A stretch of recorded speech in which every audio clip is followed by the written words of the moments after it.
Hello everyone, আসসালামু আলাইকুম। কেমন আছেন সবাই? আলহামদুলিল্লাহ, আমরা অনেক অনেক ভালো আছি। নিয়ে আসলাম দুপুরের ভিডিও। আজকে রান্না করব তেলাপিয়া মাছ দিয়ে আর সবজি দিয়ে। অনেক দিন যাবত এই মাছ খাওয়া হয় না, তো অনেক দিন পরে খাবো। আমার কিন্তু ছোটবেলায় এই মাছটা অনেক প্রিয় ছিল, কিন্তু এখন তেমন একটা প্রিয় নাই, কারণ এখন অনেক সময় মাছে গন্ধ হয়, এই জন্য ভালো লাগে না। তো সেদিন ভাজি করা হয়েছিল, এই মাছটাও অনেক ভালো।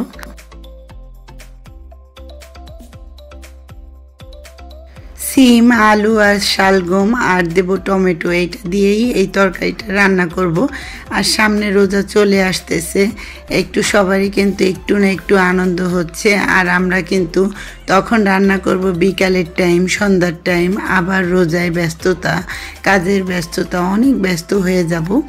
আর ঘরের টুকিটাকি অনেক কাজ আছে, যেমন পর্দাগুলো ধুয়ে রাখতে হবে, কারণ ওই সময় আসলে তাড়াহুড়া করে, যেহেতু আমি অন্যান্য কাজ করি, এই জন্য অনেক বিজি থাকবো, এই জন্য করা হবে।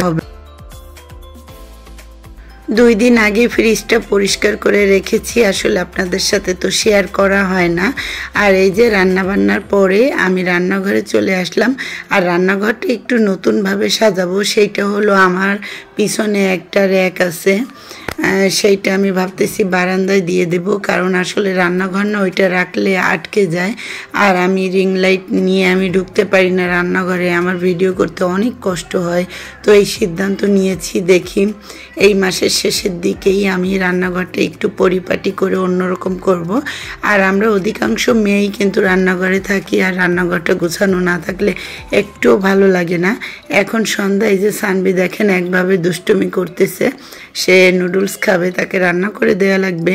তো আমি ভাবতেছি যে এগুলো পরিষ্কার করে থালাবাটিগুলো ছিল এগুলো ধুয়ে রাখি, তখন ধুয়ে রাখলে হয় কি কাজটা অনেক এগিয়ে যায়।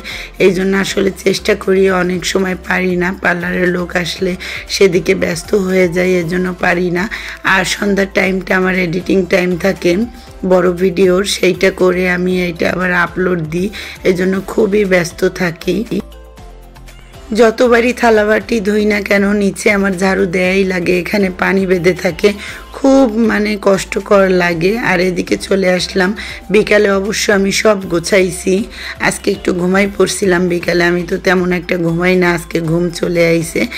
আর এই যে বিছানাটা গোছাচ্ছি, এখন আবার সানবিকে নুডলস রান্না করে দেব। সবাই ভালো থাকবেন, আজ এই পর্যন্তই, আল্লাহ হাফেজ।